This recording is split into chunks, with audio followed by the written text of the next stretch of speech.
Categorise कसरी छुट्याउँछौ है त ट्रेन्डिङ भर्सेस मेन स्ट्रिम हैन भर्सेस मुभमेन्ट यो तीनटा के हो फरक सबै फरक हो कि यो वान आफ्टर अनदर ट्रेन्डिङ भनेको त यो उयो वालै हो सोशल मिडिया वाला के भन्छ ट्रेन्डिङ जस्तै भाइरल भनेर अब before social media viral was like infection हैन viral infection like transmission rapid transmission of virus in a mass population अब सोशल मिडिया भाइरल त्यो एउटा भाइरल भन्ने वर्ड के थियो भन्ने मतलब हुन्छ नि बिफोर सोशल मिडिया भाइरल भन्ने कुरा त त्यो हो नि त अब अहिले आएर भाइरलको एक्चुअल मिनिङ मतलब भाइरल भने के हो त भन्यो भने मान्छेले अब भाइरल भनेको सोशल मिडियामा हिट खानु भनेर पनि बुझ्छ क्या मेबी हैन सिमिलरली भाइरल ट्रेन्डिङ पनि त्यही कन्टेक्स्टमा आउँछ जस्तो लाग्यो क्या लाइक ट्रेन्डिङ भन्दा अब before social media trending was maybe like something trendy to like फेसनमा युज गर्थ्यो मेबी हैन something going on what's the new trendy thing to wear or like what's the new trendy fashion भनेर मलाई फेरि फेसनको बारेमा चाहिँ त्यस्तो केही थाहा छैन धेरै तर मेबी त्यहाँ थियो होला क्या ट्रेन्डिङ तर अब त्यही ट्रेन्डिङ भन्ने वर्डलाई कन्टेक्स्ट दिन चाहिँ सोशल मिडिया आउनुपर्छ भन्ने कुरा मेरो चाहिँ यो सोशल मिडियाबाटै जन्मिएको कुरा हो ट्रेन्डिङ अनि अहिले अब सोशल मिडियामा सबैले के कुरा गरिरहेछ त्यही हो ट्रेन्डिङ अनि के अरे यसरी पनि भन्नु मिल्छ नि त ट्रेन्डिङ अब पहिला पनि ट्रेन्डहरु त चलेकै हो नि त यो सोशल मिडिया नहुने बेला पनि त्यतिखेर अब नचलेको हुँदैन नि त किनभने अब सपोज त्यतिखेर यही फेसनमा भए पनि त्यो सोशल मिडियाको कारणले चाहिँ ट्रेन्ड आएको होइन जस त्यो भन्दा अगाडि ट्रेन्डको कुरा गरे हैन कि एज इन ट्रेन्डिङ ह्याशट्याग ट्रेन्डिङ भनेर जान्छ नि त्यो ह्याशट्याग ट्रेन्डिङ चाहिँ त अब पहिला सोशल मिडिया नहुँदाखेरि पनि मान्छेहरु एक अर्कासँग भेट्दाखेरि पनि एउटा टाइप अफ ट्रेन्ड त हुन्थ्यो होला नि त उनीहरुको बीच पनि एउटा कम्युनिटीमा एउटा सर्कलमा ट्रेन्डिङ जे भए पनि ओके हट एन्ड ह्यापनिङ कुरा के छ त भन्ने कुरा हैन त ल ल okay what's the trending topic अहिले भनेर हैन ल व्हाट्स हट एन्ड ह्यापनिङ भन्ने कुरा सपोज झापा बिर्ता मोडमा एउटा नयाँ क्लब आएको छ रे like that would be the talk of the town that would be the trending news भन्न खोजे तिमीले त्यस्तो सेन्समा भन्न खोजे हैन त्यस्तो सेन्स भन्नाले अब त्यो सेन्सै छैन नि भन्नाले अब जे मान्छेहरुको अगाडि नयाँ कुरा आउने बित्तिकै त्यो ट्रेन्डमा आउँछ भनेर त हुँदैन नि त त्यसलाई पनि अब चलाउनु पर्ने मान्छे ल हैन कुन कुरामा चाहिँ के भयो भन त डिसएग्रीमेन्ट छ डिसएग्रीमेन्ट भन्दा नि मैले भन्न खोजेको ठ्याक्कै बुझेन जस्तो लाग्यो तिमीले चाहिँ हैन ठिकै छ तर होइन भन न म तिमीसँग त्यस्तो लाइक ठ्याक्कै डिसएग्री पनि गरे भने हैन मतलब मैले तिमीले भन्न खोजे बुझे भनौँ न तिमीले त्यति हो त्यो अब सोशल मिडियाको कारणले चाहिँ ट्रेन्ड भएको कुराहरु अब हामीले देखेको कुराहरुलाई ट्रेन्ड भनिराछौं भने अब सोशल मिडियाको कारणले ट्रेन्ड भइरहेको भन्नु न ओके ओके ल त्यो भन्दा बाहिरको कुराहरु पनि छन् मैले यो ट्रेन्डिङ सोशल मिडियासँग कसरी आयो भनेर कसरी भन्न खोजे भने do you think there was like mass media भन्दा अगाडि पप कल्चर थियो भन्ने तिमीलाई लाग्छ like before there were TV radios or like हुन्छ नि त्यो 16 17 हो मैले त्यसरी नै भन्न खोजे क्या लाग्छ तिमीलाई त्यो पनि पप कल्चर भन्नाले पनि अब त्यो के अरे पपुलर कल्चर त हो भन्नाले त्यो भन्दा अगाडि चाहिँ अर्कै खालको कल्चर थियो क्या त्यसलाई खोइ के पो भन्थ्यो जस फोक कल्चर भनेर पनि हुन्थ्यो क्या अनि त्यो चाहिँ अब पहिलाको जमानामा भयो त्यतिखेर अब लाइक सोशल मिडियाहरु पनि थिएन होला सायद फोक कल्चरहरु हुन्छ पप कल्चर भन्नाले भन्न खोजेको before media folk culture was the pop culture भन्न खोजे त्यस्तै त हो नि पप कल्चर एज एउटा किनभने फोक कल्चर भनेको it's more about the tradition हुन्छ नि जहाँ कि पप कल्चर चाहिँ इट्स मोर अबाउट लाइक हुन्छ नि what's the new thing that everyone is jumping into like anime or like pop music कसरी फोक कल्चर कसरी भएन त लाइक हैन मतलब they are different from folk culture नि त डिफ्रेन्ट कल्चर तर पप कल्चर आउनु यहाँसम्म पुग्नुको लागि नि फोक कल्चरले धेरै त्यो कन्ट्रिब्युसन भनेर पनि भनौँ न अब त्यस्तो थियो नि त भन्नाले अब त्यो नभएको भए अब त्यो त्यतिखेर कल्चर यो पप कल्चर भन्नाले किन गरिरहेको मान्छेलाई त्यो के अरे कतै यो होल वर्ल्डसँग कनेक्ट हुनको लागि त नि त्यो ट्रेन्डहरूसँग चलिरहेको हुन्छ उनीहरूको एउटा आइडेन्टिटी छ म पनि छु है भन्ने खालको एउटा फिल गराउनुको लागि पनि अब धेरैहरूले फलो गरेर हुन्छ नि पपुलर कल्चर अनि फोक कल्चरमा तिम्रो के थियो भने रिलिजन यो ट्रेडिसनहरूको बारेमा भयो भने अब त्यहाँ पनि त अब सबैजना एउटै ट्रेडिसन फलो गर्दाखेरि उनीहरू लाइक कनेक्ट हुन सक्छ नि त एकअर्कासँग त्यसरी हेर्दाखेरि पनि मान्छे टु मान्छे कनेक्ट हुने एउटा मिडियम पनि भएको हो नि त अनि त्यसलाई पनि लाइक त्यही अनुसार अलि ग्रो हुँदै हुँदै अहिले पप कल्चर तिमीले भन्यो pop culture is a way for people to त्यो उयो होइन मतलब के भन्छ feel a sense of belonging folk culture पनि त्यही हो भन्यो तर त्यो चाहिँ इन जेनरल कल्चर नै त्यही हो क्या लाइक मान्छे कल्चर इज लाइक त्यो हुन्छ नि लाइक एउटा ग्रेटर आइडेन्टिटी टाइपको मान्छेलाई त्यो चाहिँ ओभरअलै कल्चर नै त्यही हो क्या ओभरअलमै तर I still don't feel folk culture र pop culture is like similar or same or हुन्छ नि किनभने फोक कल्चर इज भेरी त्यो के भन्छ होइन सेम भन्नु मिल्दैन त्यही भएर त नि त्यो भन्नाले अब पप कल्चर आउनुको लागि त्यो पनि थियो भन्नु खोजेको एउटा कन्टेक्स्ट नै एड गरिहाल्छ यसमा 1900 भन्दा अगाडि चाहिँ पप कल्चर भन्ने टर्म नै थिएन क्या मैले भन्न खोजे मैले ठ्याक्कै अब अघि मैले भाइरलदेखि लिएर यो पप कल्चरको त्यो टर्मिनोलोजीसम्मको कुरा गर्दा मैले त्यही नै कुरा गर्न खोजेँ मैले भनेको 1900 मा चाहिँ एउटा पर्सनले कोइन हाने रहेछ क्या पपुलर कल्चर यसलाई चाहिँ पप कल्चर भनौँ पपुलर कल्चर भनेर त्योभन्दा अगाडि 1700 मा चाहिँ इन्फ्लुएन्स भनेर मात्रै चिनिन्थ्यो क्या भनेको लाइक छिमेकी राष्ट्रमा चाहिँ सबैले ग्रिन कलरको लुगा लगाइरहेछ because it is easy to camouflage our army भनेर भनिरहेछ भने द्याट वाज कल्ड इन्फ्लुएन्स क्या तर टेक्नोलोजीले गर्दाखेरि चाहिँ अहिले कस्तो आयो भने वार एन्ड भयो अनि एउटा कल्चर चाहिँ माथि पर्यो नि त वार भन्दा अगाडि कल्चर पर्यो नि त पहिला चाहिँ फर्स्ट कुरा वार थियो क्या पहिला सुरु let's win the territory let's sit in peace त्यसपछि we will develop other things थियो नि त सो 1700 तिर चाहिँ इन्फ्लुएन्स थियो त्रिशलले भनेको अहिले जुन भनिरहेको छ त्रिशलले भनेको चाहिँ सबै इन्फ्लुएन्समा पऱ्यो क्या त्रिशलले भनेको नि ठिक हो इभन पहिला टेक्नोलोजी डेभलप हुनुभन्दा अगाडि टिभीहरू आउनुभन्दा अगाडि पनि थियो क्या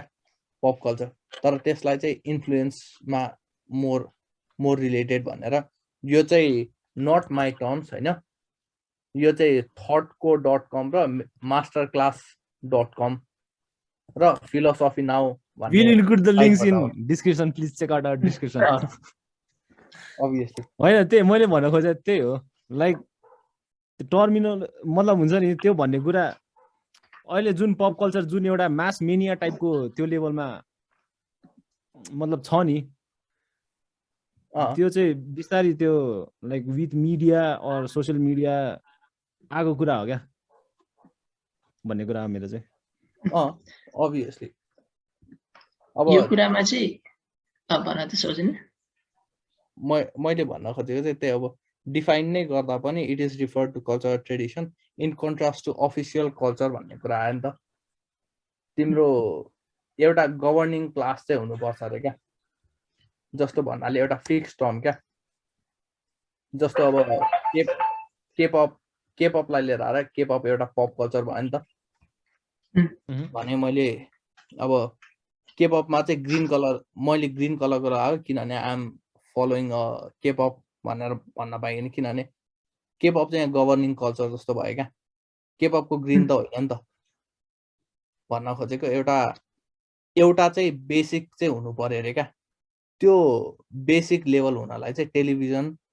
रेडियोहरूले गर्दाखेरि बेसिक भयो क्या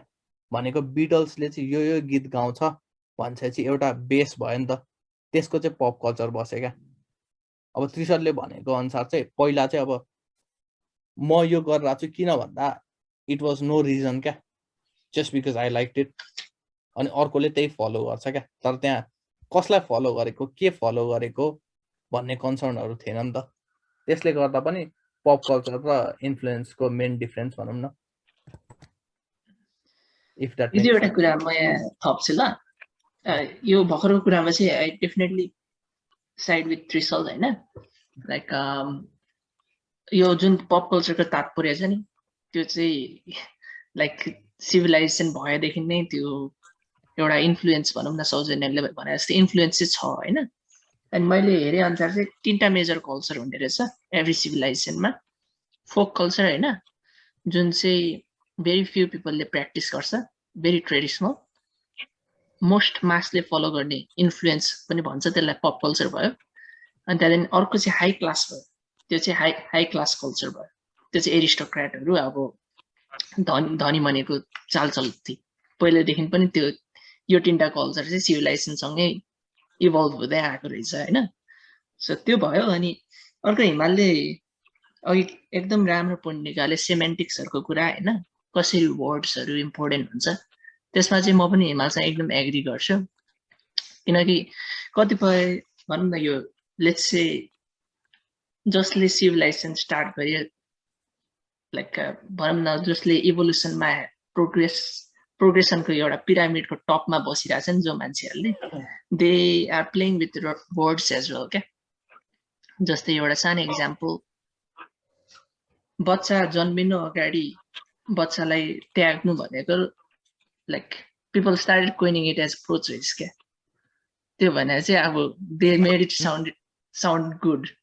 अनि त्यो होल त्यो अब त्यो बच्चा त्याग्नुलाई पनि उनीहरूले एउटा पोजिटिभ एस्पेक्ट दिइरहेछ क्या, एउटा वर्डिङको थ्रु। पार्कवे र ड्राइभवेको कुरा हो चाहिँ, किन चाहिँ पार्कवेमा ड्राइभ गर्नु, किन चाहिँ ड्राइभवेमा पार्क गर्नु। सो वर्डको पनि एकदम त्यो कल्चरसँग लाइक त्यो बिलिफ एकदम गाडिन्छ होइन, डिफ्रेन्ट वेजमा। जस्ट हामी एकदम केयरफुल हुनुपर्छ when we are like talking about names होइन। कुनै पनि एउटा मेसेजको भ्यालु, मेसेज जहाँ डेलिभर भइरहेछ त्यसको त्यो मेन भ्यालुको चाहिँ हामीले सिमेन्टिक्स बिगार्नु हुँदैन क्या। बाँकी कुरामा जे बिग्रे पनि हुन्छ, तर त्यो भ्यालु चाहिँ बिग्रिनु भएन। त्यो होल सोसाइटी नै त्यो अर्कै तरिकाले प्रोग्राम हुन्छ क्या, एकदम पावरफुल। प्रयासलाई के छ बोलिहाल्नु गाइज, यहाँ त पेलिन्छ फेरि। सबैजना हङ्ग्री छन्। त्यही के अरे मेनस्ट्रिम भन्दा चाहिँ उयो आयो के अरे मेनस्ट्रिम भन्दाखेरि मुभमेन्टमा चाहिँ मैले यस्तो सोच्दाखेरि लाइक मुभमेन्ट भनेको के चाहिँ हो जस्तो सोच्दा चाहिँ लाइक मुभमेन्ट भन्ने वर्ड एकदम लुजली चलाउँछ जस्तो लाग्यो क्या। किनभने अब यहाँ हामीले सेपरेटली हेर्दैछौँ नि होइन हिमाल, मतलब मेनस्ट्रिममा हेरिरहेको हो नि होइन, मतलब कस्तो सेपरेटली मतलब भन्नाले सेपरेटली हेरिरहेको हो नि होइन मेनस्ट्रिम र मुभमेन्टले। सेपरेटली नै हेरिरहेको भनौँ न। हुन्छ मतलब तिमीले सेपरेटली हेर्छौ कि हेर्दैन अरू एउटै कुरा हो तिमीहरूलाई कस्तो लाग्छ त्यो पनि सोधेको। लाइक एनिथिङ मैले चाहिँ डिफ्रेन्टली नै हेरेर हो 3टा कुरालाई, के अरे मेन स्ट्रिम, मुभमेन्ट अनि के अरे अर्को ट्रेन्ड। त्यही ट्रेन्डको अघि उयो भयो। किनभने अब यहाँ हाम्रो चाहिँ खै अब फेरि त्यही सेमेन्टिक्सको कुरा आउँछ होइन। हाम्रो त यहाँ अब त्यो जनआन्दोलन मास मुभमेन्ट भन्छ नि त। त्यहाँबाट हेर्दाखेरि अब मुभमेन्ट भन्ने कुरा एउटा हुन्छ नि, त्यो एउटा पोलिटिकल एलिमेन्ट पनि हुँदो रहेछ टाइपको एउटा सेन्स आयो होइन। तर मुभमेन्ट भनेको त अब त्यो के भन्छ त्यो सोशल कज होइन, ठ्याक्क लिटरली त्यो डिफाइन गर्ने हो मुभमेन्ट भनेको त अब the motion of moving from one place to another टाइपको त। तर यो यहाँनिर चाहिँ मुभमेन्ट भन्दाखेरि चाहिँ एउटा मोमेन्टमै क्रिएट गर्यो, लाइक जेनरल मासको लाइक हुन्छ नि त्यो there was a momentum, there is a movement भन्ने त्यो एउटा हुन्छ नि सबैको उयो छ भन्ने त्यो माने मुभमेन्ट भने हो। तर अब जे होस् मलाई चाहिँ ठ्याक्क मुभमेन्ट भन्ने बित्तिकै चाहिँ के दिमागमा आयो भने त्यही मास मुभमेन्ट आयो होइन दिमागमा। अनि अर्को चाहिँ यो पप कल्चर जसरी अब यो एउटा के भन्छ यो टिभी च्यानलमा एउटा रिपोर्टरले like there is a mass hysteria going on, there is a movement भन्ने एउटा लाइक अब सपोज कुनै एउटा पपुलर ब्यान्ड हुन्छ नि बिटल्स भनौँ अर लाइक बिटिएसै भनौँ अहिलेको कन्टेक्समा होइन, त्यसरी रिपोर्ट गरिरहेको ठ्याक्क त्यो एउटा भिजुअल आयो क्या मेरो दिमागमा चाहिँ। अनि त्यो दुईटा कन्टेक्समा इट इज सो डिफ्रेन्ट नि त, how the word movement is use त्यहाँनिर हुन्छ नि, त्यो कन्टेक्सचुअली हेर्दाखेरि चाहिँ मलाई चाहिँ त्यस्तो भयो ठ्याक्क मुभमेन्ट सोच्दा चाहिँ। केही भन्नु छ कि केटालाई कि म मेनस्ट्रिममा नै गइदिउँ? अनि मेनस्ट्रिममा नि जाउँ नि त। मेनस्ट्रिम चाहिँ उयो लाग्छ मलाई चाहिँ लाइक वाट्स द नर्म टाइपको। जस्तै अब नेपालमा the main stream mode of transportation is bike or two wheelers भनौँ न, what's the main stream thing to do, के चाहिँ चलिरहेछ त टाइपको। भनेपछि पप कल्चरको सिनोनिम जस्तो भयो के हो? पप कल्चर चाहिँ म हेर्दाखेरि चाहिँ कस्तो लाग्छ भने पप कल्चर इज लाइक त्यही ट्रेन्डिङ टाइपको क्या हुन्छ नि, एटलिस्ट अहिलेको कन्टेक्समा भनौँ न। पहिला अब मेबी अलिक longer lasting or longer life हुन्थ्यो होला पप कल्चरको होइन, अहिले आएर चाहिँ it's constantly evolving constantly changing क्या। अब पप कल्चर आज एउटा छ भोलि अर्को छ टाइपको, मेबी यो सोसियल मिडियाले गर्दा हो। तर मेन स्ट्रिम भनेको चाहिँ अलिक त्यसको एक जेनेरेसनसम्म त्यसको लाइफ हुन्छ क्या मेन स्ट्रिम एउटा कल्चरको चाहिँ हुन्छ नि। But still is a part of pop culture as well. Pop कल्चरले सेप गर्छ इन अ वे, तर मेन स्ट्रिम पप कल्चरको भन्दा नि पप कल्चर चाहिँ मेन स्ट्रिमको एउटा पार्ट हो टाइपको कुरा गरौँ न। त्यो अब के भन्छ यो the size or the scale of त्यो दुईटा फेनोमेननको कुरा गर्दा चाहिँ, किनभने मैले पर्सिभ गर्ने खालकोबाट मेरो पर्सेप्सनबाट भन्दा चाहिँ उयोले खाइदिन्छ क्या लाइफ टाइमको कम्पेरिजनमा हेर्दा चाहिँ पप कल्चरले मेन स्ट्रिमले खाइदिन्छ टाइपको अलिकति। किनभने यस्तो एउटा इक्जाम्पल भन्छु नि, suppose the culture is to wear jeans jacket होइन, त्यो चाहिँ अब मेन स्ट्रिम भयो क्या। एउटा होल जेनेरेसनले जिन्स ज्याकेट लाउने भयो, तर पप कल्चरमा अब आज रिप जिन्स आउँछ होला भोलि फेडेड जिन्स आउँछ होला टाइपको। That's how I see it भन्ने कुरा मेरो चाहिँ। मलाई चाहिँ अहिले अब म त्यही झन् पुलिटप पर्सन भएर पनि होला होइन, मेबी म एट द ब्याक एन्ड म हेरिरहेको थिएँ क्या डिफ्रेन्सेस। जिमी चपकाई म डिफ्रेन्सेस अनि डिफ्रेन्सेस हेर्दाखेरि चाहिँ अब यस्तो भनौँ न, मेनली क्या सादरले भनेको क्वेसन चाहिँ एक्ज्याक्टली एन्सर चाहिँ वर्डको टर्म मिनिङमै छ क्या। ट्रेन्डिङ भनेको हिमालले भने जस्तो भाइरल क्या, इट्स सो कन्टेजियस क्या, जुनले चाहिँ इभन तिमीलाई पनि वरी गराउँछ क्या, maybe you are left behind वाला। ट्रेन्डिङ इज काइन्ड अफ एउटा सोसियल मिडियाले गर्दा एड गरेको ट्रेन्डिङ क्या। तिमीलाई सोसियल मिडिया हेर्न थाल्यो भने युड बी लाइक अबि म छुट्छु कि होला क्या, fear of missing out. It's a trending thing, happening thing, you have to be in it. कसरी हुन सक्दैन, how can you not be in it? अब मार्वलको नयाँ मुभी आयो, अहिलेसम्म मार्वलको मुभी नै हेरेको छैन, how can you not watch it वाला ट्रेन्डिङ भनौँ होइन। अब मेन स्ट्रिम भनेको चाहिँ, स्ट्रिम भनेकै अब मिनिङै भनौँ न, स्ट्रिम भनेको चाहिँ कन्सटेन्ट फ्लो अफ वाटर क्या। कुनै एउटा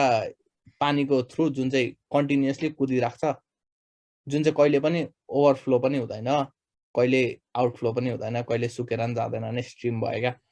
भनेको। एक्ज्याक्टली हिमालले भने जस्तो मेन स्ट्रिम चाहिँ कस्तो भन्नु, अब यु क्यान नेभर गो रङ क्या। अब जिन्सको ज्याकेट भने जस्तो क्या,